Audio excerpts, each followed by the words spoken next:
Today, we're going to do a body scan kind of later on. At the beginning, I'm going to talk about some brain development and soaking and how our brains operate, how our brains distinguish harder feelings versus positive feelings and why that is. And so just soaking in some of this information to see how it would apply to your life as well. And then at the end, after we do the body scan, I'll have some kind of call and response questions. Really today, the focus on soaking in the good and loving things and how we get to do that. Before we even begin though, let's go ahead and just get our bodies nice and centered.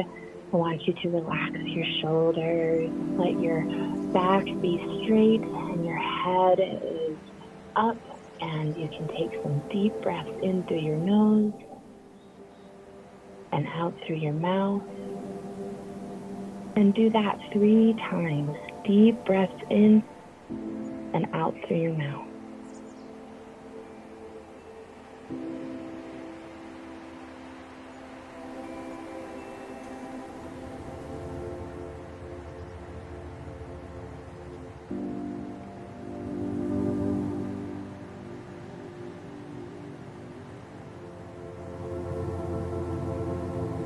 So today's starter question is taking a look at our own history as a species.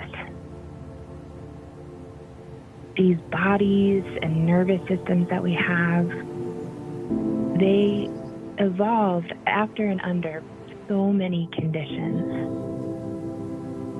Life was very different for our earliest ancestors, and how we evolved and how our brains developed and how we responded to the conditions around us led us to be who we are today. To make a very long story short, the way we experience stress and emotions deeply connected to the lifestyle that has dominated the vast majority of human history. Within our human history, we have hunting and gathering in small groups, being very aware of our surroundings, being very in tune with the changing of seasons, what's to come.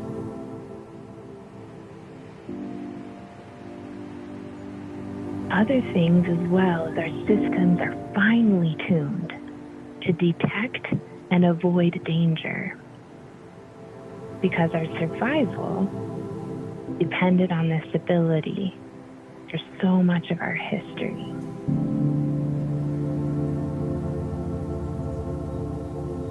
What I want you to think about is if you are walking through the forest, imagine the leaves crunching under your feet. And then you see a tree or movement out of the corner of your eye, or a tree that might look a little distorted. What's your first reaction when you see that movement out of the corner of your eye? Or that tree that maybe it doesn't look like a tree at first. Recall those emotions or feelings. What does that feel like in your body? What's your natural response?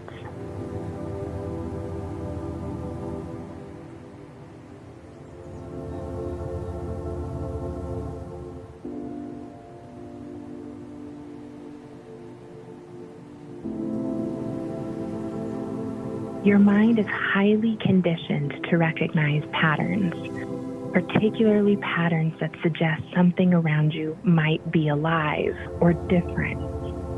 If you think about it, this is a pretty good strategy.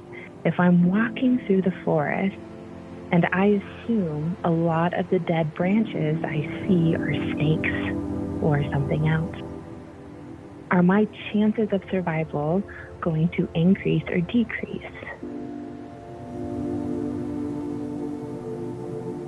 My chances are definitely going to increase.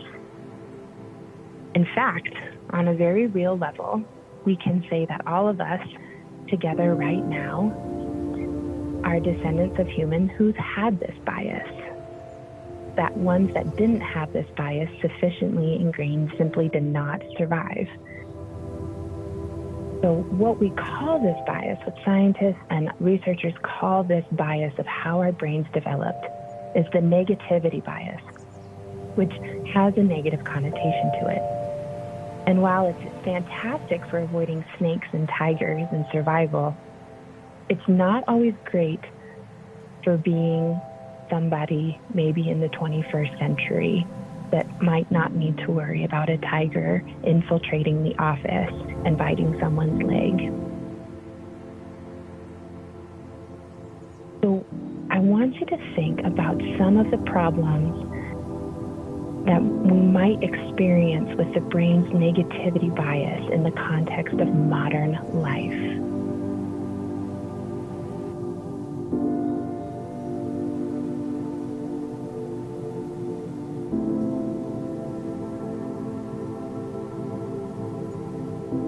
It basically comes down to overemphasizing the negative or problematic aspects of our experience. So I want to ask and just think to yourself, who here has had the experience of a problem literally taking over their entire life?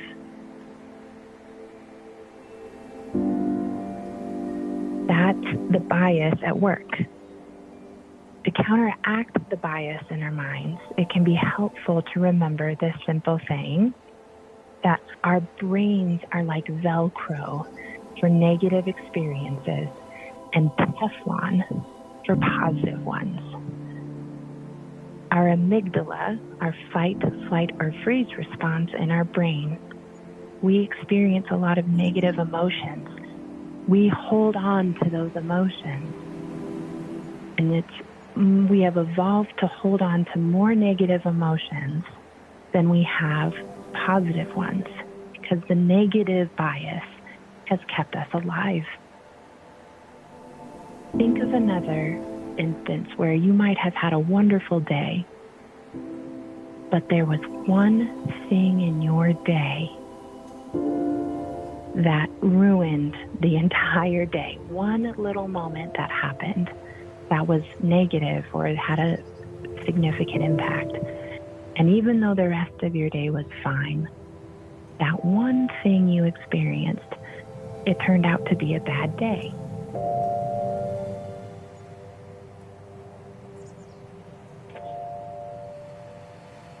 That is our brain being Velcro for negative experiences and Teflon for positive ones. So, now that we have a better understanding of how our brains hold on to those moments and hold on to those negative experiences, a day's exercise is an answer to the question, what can we do to make positive stick rather than slide away? How can we incline our mind, brain, and nervous system to the positive?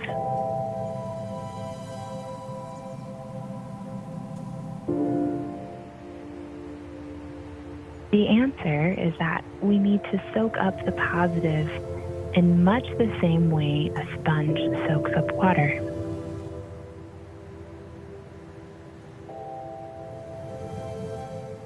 Soaking up simply means really savoring the positive, really being mindful of what goes well, what we are grateful for, the people we love.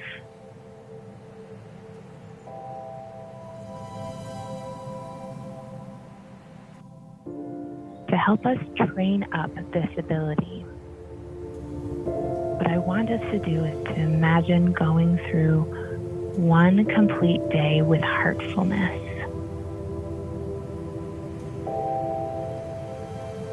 So let's go ahead and take another 3 deep breaths, and let's relax and close our eyes or let our eyes be soft if you don't want to close your eyes.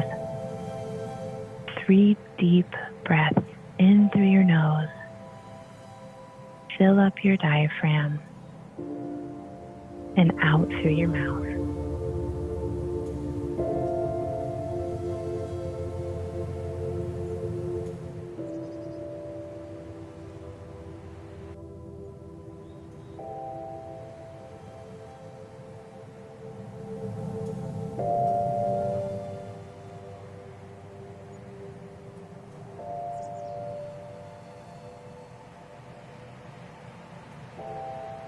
Let your eyes close and relax.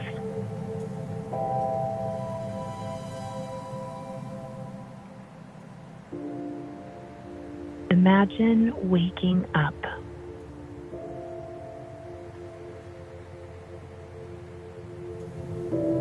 Take a moment to send heartfulness to yourself when you wake up.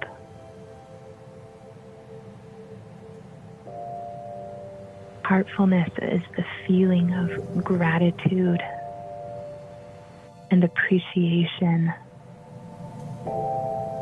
and tenderness and care.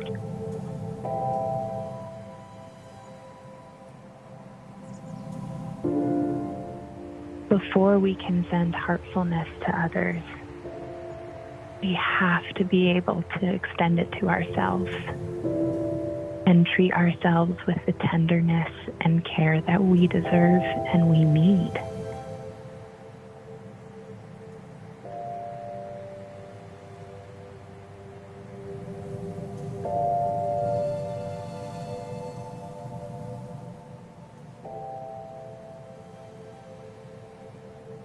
With this next breath, tell yourself the thing that you need to hear with care and attention.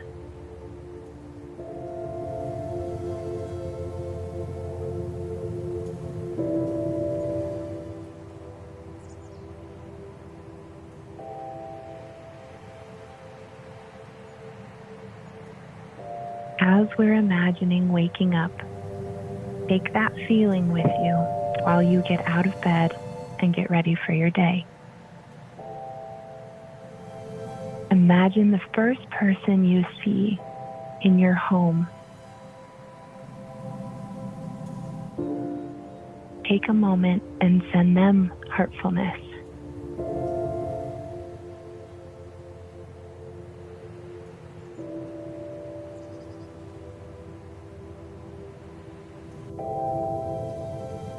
Imagine keeping that feeling as you interact with them, almost as if you're seeing them with new eyes.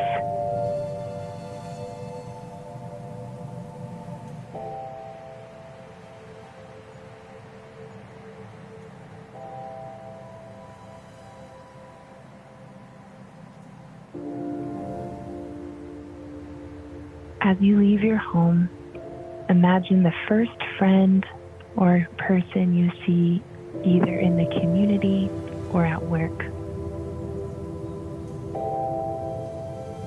Take a moment to send them heartfulness,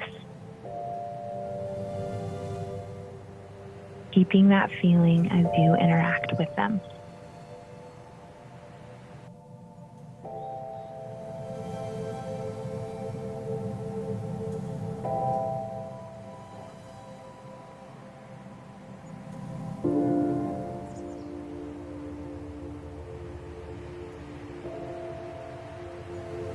Imagine walking into work or a new space and seeing a colleague.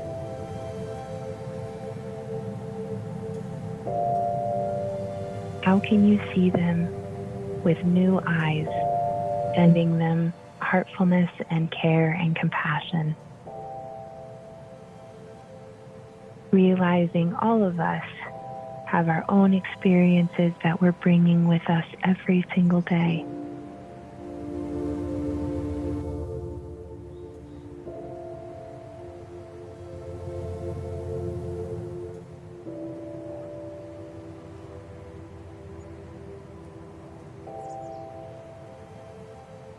each of us are combating the negative bias in our brains.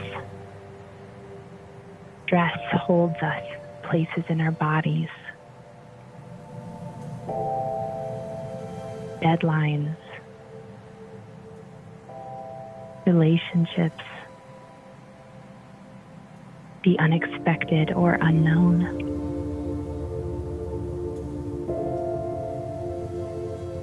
Surrounding the holidays, a lot of expectations.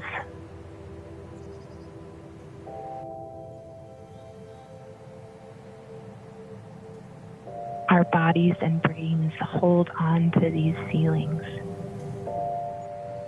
And we have to work on combating this negative bias so we can savor the things for short moments and notice the loving moments that help us be present and remember those meaningful parts of our lives.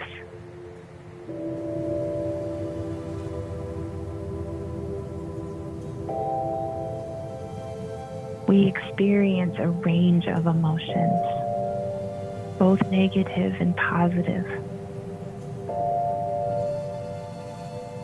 And so as we interact with our emotions, I want us now to do a body scan to a poem by Rumi.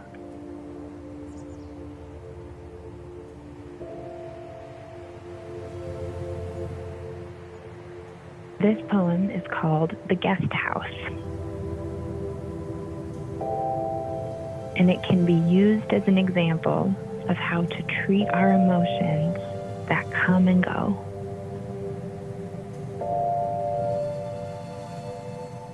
This, being human, is a guest house. Every morning, a new arrival. A joy, a depression, a meanness, and some momentary awareness comes as an unexpected visitor.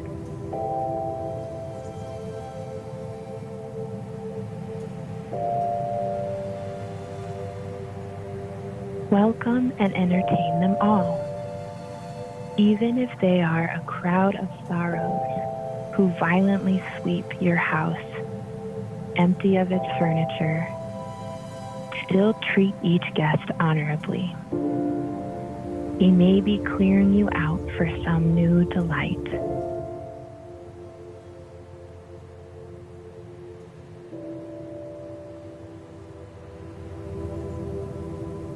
The dark thought, the shame, the malice.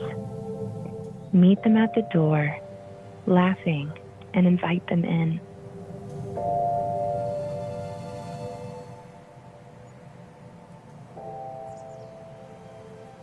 Be grateful for what comes, because each has been sent as a guide from beyond.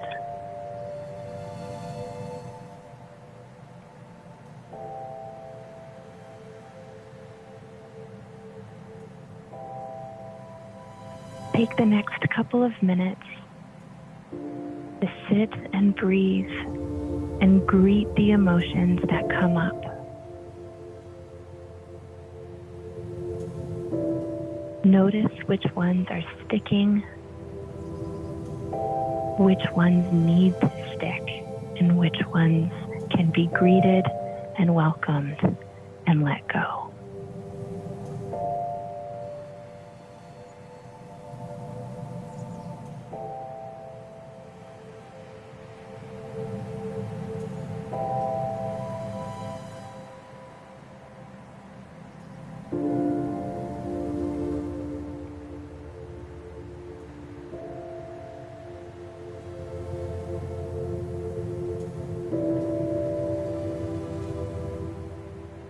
As we finish our time together, take one more deep breath in. Hold it for a second. And breathe out.